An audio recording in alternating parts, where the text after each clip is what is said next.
Sebelum menonton, jangan lupa like, subscribe, dan tekan tombol lonceng. Selamat menyaksikan. Menteri Perdagangan Muhammad Lutfi bersama Menteri Kesehatan Budi Gunadi Sadikin, Ketua Kamar Dagang dan Industri Arsyad Rashid, Wakil Gubernur DKI Jakarta Ahmad Riza Patria, dan Ketua Umum Asosiasi Pengusaha Retail Indonesia Roy Mande meninjau persiapan uji coba pembukaan pusat perbelanjaan dan mal di Mall Kota Kasablanka, Jakarta. Peninjauan dilakukan untuk melihat langsung implementasi protokol kesehatan selama penerapan pemberlakuan pembatasan kegiatan masyarakat level 4. Uji coba pembukaan dilakukan di 138 pusat perbelanjaan dan mal di Jakarta, Bandung, Semarang, dan Surabaya. Masa uji coba akan berlangsung selama 1 minggu, yaitu pada 10-16 Agustus 2021. Pelaksanaan uji coba ini mengacu pada Instruksi Menteri Dalam Negeri Nomor 30 Tahun 2021 tentang pemberlakuan pembatasan kegiatan masyarakat level 4, level 3, dan level 2 Coronavirus Disease 2019 di wilayah Jawa dan Bali.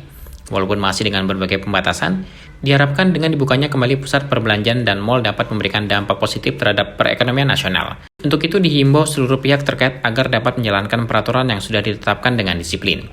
Selama masa uji coba, pusat perbelanjaan dan mal diizinkan beroperasi pukul 10-20 waktu Indonesia bagian Barat dengan kapasitas maksimal 25%. Seluruh pengunjung termasuk pegawai harus sudah divaksin dan dapat dibuktikan dengan sertifikat vaksin dalam aplikasi Peduli Lindungi, dalam keadaan sehat, serta memakai masker.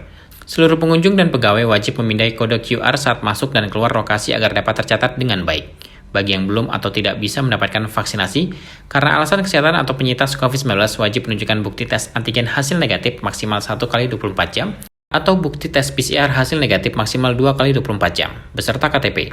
Bukti tes antigen dan PCR wajib dilengkapi dengan kode QR yang dapat diverifikasi secara digital. Kemudian itu bagi anak di bawah 12 tahun dan orang tua di atas 70 tahun tidak diperkenankan masuk. Tempat hiburan seperti bioskop, tempat bermain anak, dan tempat hiburan lainnya masih ditutup untuk sementara waktu. Restoran hanya bisa dipesan untuk dibawa atau take away dan pesan antar, kecuali di area terbuka. Apabila di kemudian hari ditemukan kasus positif COVID-19, pusat perbelanjaan atau mal tersebut akan ditutup selama 3 hari. Mendak berharap seluruh pihak selalu melaksanakan protokol kesehatan yang telah ditetapkan ini secara ketat. Dengan terus menerapkan protokol kesehatan, risiko penularan COVID-19 di pusat perbelanjaan serta mal akan jauh berkurang dan masyarakat dapat selalu beraktivitas dengan aman dan nyaman. Pada tahap permulaan ini, Pak Budi, kita hanya menerima orang-orang yang ingin berbelanja di mal, bukan untuk entertainment.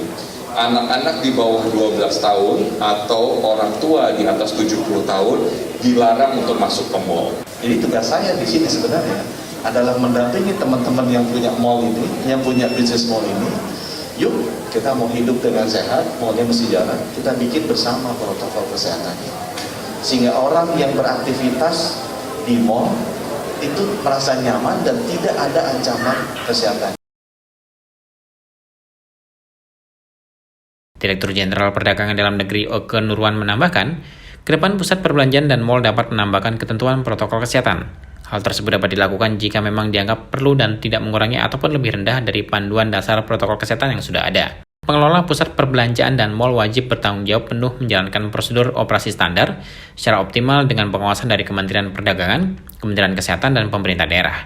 Apabila terbukti ada pelanggaran atau ketidaksesuaian dalam menjalankan SOP yang berlaku, pengelola pusat perbelanjaan terkait akan langsung dikenai sanksi penutupan sementara. Kementerian Perdagangan akan terus memantau kebijakan SOP baru. Kebijakan SOP baru akan ditinjau setiap minggunya dengan melihat kondisi perkembangan kasus COVID-19. Tim Eljen Media melaporkan.